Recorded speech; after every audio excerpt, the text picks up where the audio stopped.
G'day, my name's Dellacoma Rio. I'm from the band Dellacoma, and we've got a brand new album that just dropped today. Beautiful, mate. Thanks for joining us today. I know you're a busy man.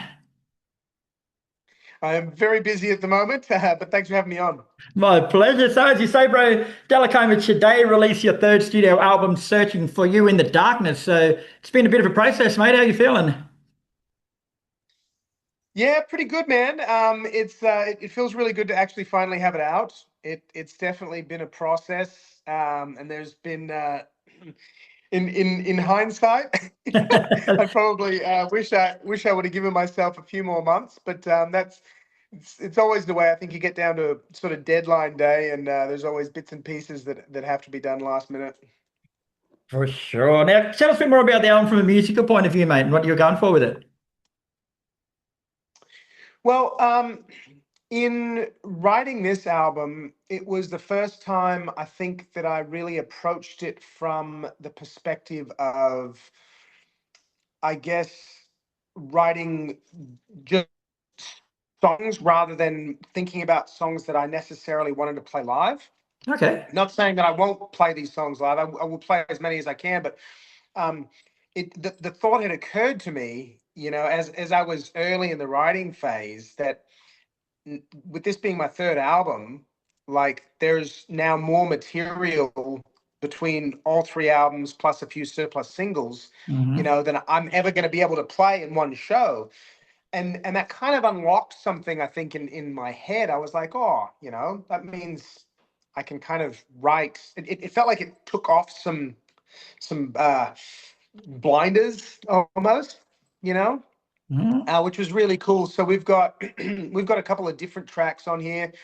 We've got like more of acousticy style ballad in there. We've got a bit of a moodier track than maybe we have on the previous one, and we've also probably got one of the heavier tracks as well, than I've done on previous albums. So it feels really good to kind of get it out. In the time since the last time that I put out an album, we've had COVID. Yeah. Like I've been through some personal stuff as well. So there was a lot of stuff inside just kind of circulating, I think, that needed to come out. Can you actually explain that approach to us a bit more, mate? Like, it's interesting you say that. Like, you say that you wrote it without a view to playing the songs live. Like, tell us how that's different to normal and what sort of effect that could have on the songs. Well, I think for me at least, when you first start writing music and you start getting into playing your own music, you write a song and you just can't wait to play it live. Hmm. That's the whole purpose in it. You play it, you want to share it.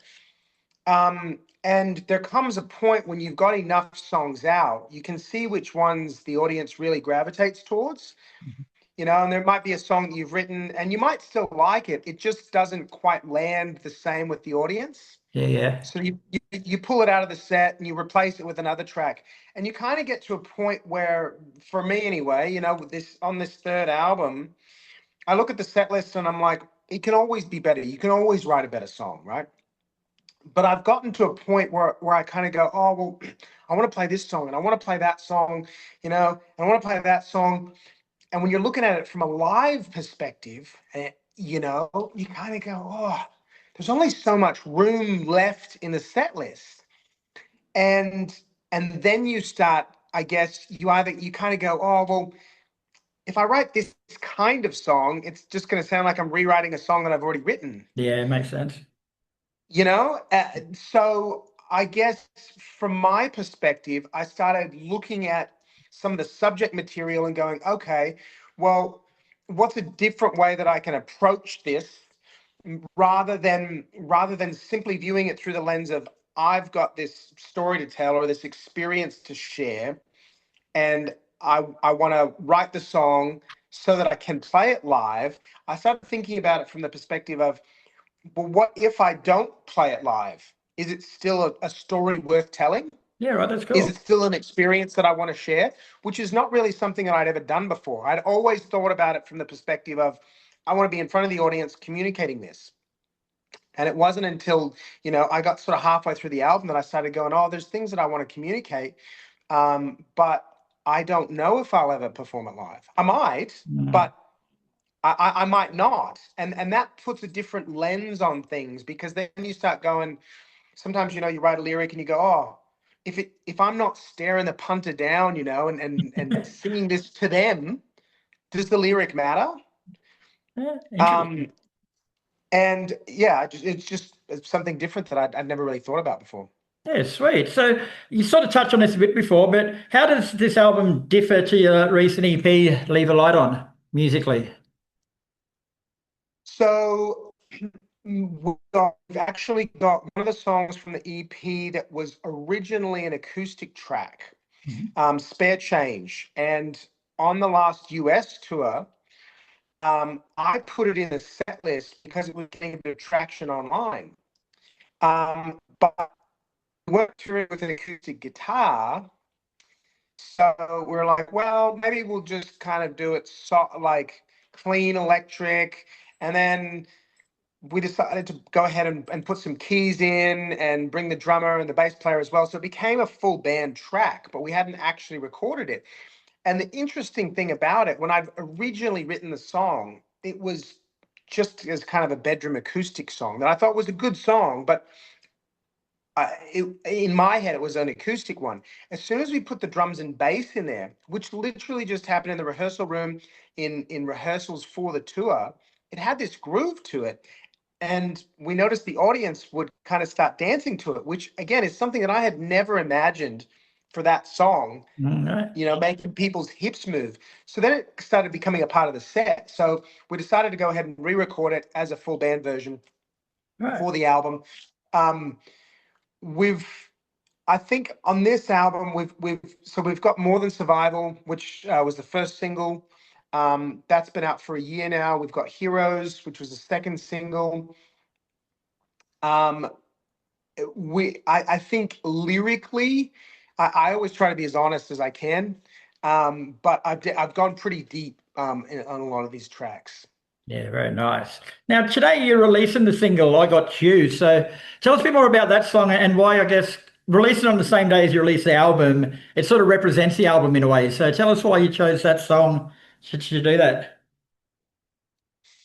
Well, it's interesting because, you know, when you're looking at releasing singles, right? You go, I feel like More Than Survival, probably that to me is the one that encapsulates the album most fully. But it's been out for a year now. So by the time we get to Yeah, this right. point in the process, um, for me, the because I've gone so deep with the lyrics, and the album is really about, you know, we all go through difficult times, you know, in life. That's just part of life, Yeah. right? And sometimes, you know, you're trying to find someone through that, or you're trying to find something through the difficult times to give you hope. And this song felt hopeful to me. Right. Yeah. And it's a song, and I actually contacted Support Act about this song, because through COVID, Support Act supported me because I was a full-time musician and I couldn't pay my rent, you know, when everything shut down. And the song is about just letting somebody know, hey, I got you, no matter what. It Yeah. sounds super simple. It's like Yeah. literally, I got you, you know? And I sent him an email, and I kind of told him my story, and I said, look, you know, thank you. If you want to use this song, you're welcome to. I don't think they're going to use the song, you know, to be honest. But you've offered. But I offered because it what Support Act did for me was, hey, I got you. And that's what this song is about. And it felt, we're in November, which is, you know, it's the month that we do Movember, you know, we do men's mental health month. You know, we've got Support Act, which is doing the Australian Music T-shirt Day, you know, all of that stuff. It felt to me like I Got You is actually more about representing where I'm at on the journey of releasing this album, and also where we're at in a larger like scheme of things, you know, with stuff going on around the world. You know, it's really easy to just pick up your phone and look at the news or whatever, and you just get overwhelmed. Yeah, And for sure. sometimes something as simple as just going, you know what, life's hard. I got you. Mhm. I got you. It's fair. Sometimes simple is best, isn't it? Yeah. Yeah, it sort of leads me on to the album title too, mate. Like searching for you in the darkness. Like it's what, one, two, three, six words, but it says so much, mate. It says so many different meanings in that. Yeah. And so a bit of a backstory. So obviously, there's some tracks on there that actually date all the way back to there's a track that I wrote with one of the guitarists from Sunset Riot, which was the band I was in before I went solo. All the way up to songs that I literally wrote while we'd already gotten half the album recorded. But for me, searching for you in the darkness, there's spiritual themes in there, looking for God, when things get really hard. There's also relational aspect to it. My wife and I unfortunately lost a child over the last few years. Was stillborn, and that was really difficult. It was a couple of years ago now, but it just processing all of that, Yeah. and the feelings and the heaviness of all that, that's contributed, to the album. And when I was talking about the artwork, it's a mate of mine who did the artwork. The brief that I gave him, I said, those old school Star Wars posters, like Yeah. the really original Star Wars posters. I said, I want to communicate, if there's kind of the hero figure, that, life is just throwing a lot of stuff, but he's